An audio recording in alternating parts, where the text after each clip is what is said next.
नमस्कार, पत्रिका संवाद देख रहे हैं आप और मैं हूं आपके साथ रोहित कौशिक।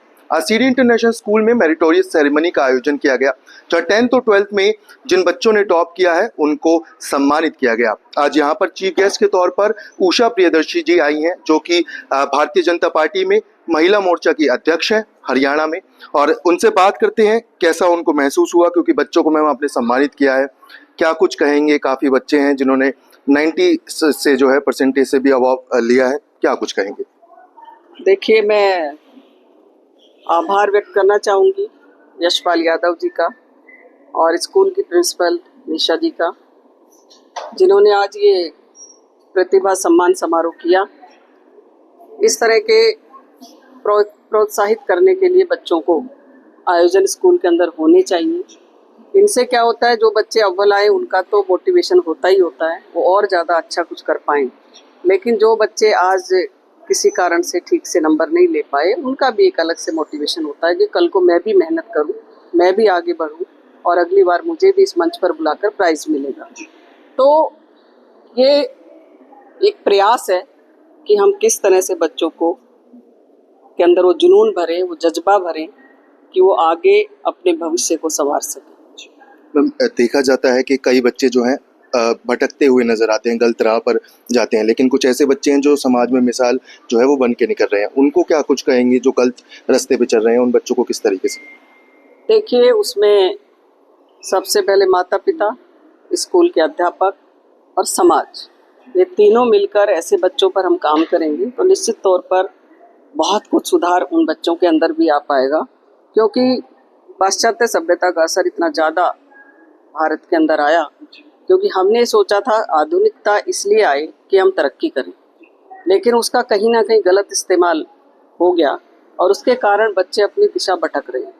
लेकिन मुझे लगता है सब लोग एकजुट होकर, सबको इस ओर काम करने की ज़रूरत है, और सब लोग हम इस काम को करेंगे तो निश्चित तौर पर उन बच्चों को भी सही दिशा पर लाने का काम प्रयास हो सकता है। मैम, भारतीय जनता पार्टी में महिला मोर्चा की अध्यक्ष हैं। महिला सशक्तिकरण की बात करें तो उस पर किस तरीके से अभी काम हो रहा है? और एक महिला है, एक माँ है जो अपने बच्चे को इस लायक बनाती है, तो उसको लेकर क्या कुछ कहें? देखिए, भारतीय जनता पार्टी में मैं खुद एक उदाहरण हूँ, और मुझे लगता है देश के यशस्वी प्रधानमंत्री नरेंद्र भाई मोदी ने जितना महिलाओं को आगे बढ़ाने के लिए, उनको सशक्त करने की ओर कदम बढ़ाए हैं, या हमारा हरियाणा की सरकार ने, नायब सिंह सैनी जी ने। और पहले हम लोग सोच नहीं सकते थे कि हम अपने घर से निकलेंगे, या घर वाले मना करते थे कि नहीं, बाहर नहीं जाना।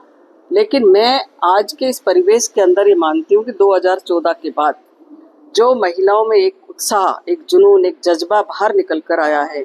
आज मेरे देश की बेटी फाइटर प्लेन उड़ाती हैं, युद्ध के अंदर अगुवाई करती हैं, साड़ी पहन कर के इसरो की टीम में जाती हैं, और ऐसे बहुत सारे ड्रोन दीदी के नाम से कह लो, सेल्फ हेल्प ग्रुप की बहनों को प्रोत्साहित करने का काम है। आज महिलाओं को उनका घर में मालिकाना हक दिलाने का काम है। और मैं तो ये कहूँगी कि राजनीति की बात तो हम कभी सोच ही नहीं सकते थे, लेकिन 33% का आरक्षण देखकर, जिस तरह का एक, जिसे कहते हैं कि गाड़ी के 2 पहिए हैं और वो बराबर चलेंगे तभी घर चलेगा, समाज चलेगा, देश चलेगा, वो सम्मान देने का काम, जो बराबरी का दर्जा, पुरुष के समान देने का जो दर्जा दिया है, वो देश के यशस्वी प्रधानमंत्री ने दिया है। और आज मैं ये कह सकती हूँ जितनी बहनें इनके साथ, कि आज वाकई भारत स्वतंत्र हुआ है। क्योंकि नारी को हमेशा बेड़ियों में रखने का काम होता था, 4 दीवारी में पैक करना, खाना बनाना, बच्चे पैदा करना, घर की सेवा करना, घर के लोगों की सेवा करना, यही एक काम माना जाता था। लेकिन आज हम बाहर निकल रहे हैं, अलग अलग क्षेत्रों में काम कर रहे हैं। मतलब हमारे लिए जितने रास्ते मोदी जी ने खोले, मुझे लगता है इससे पहले किसी सरकार ने नहीं सीखे। एक आखिरी सवाल रहेगा, लंबे समय से जो है पार्टी के लिए काम कर रहे हैं, अब पार्टी से क्या इच्छा रखते हैं? क्या कुछ आगे की जो है आपने राजनीति रणनीति बनाई?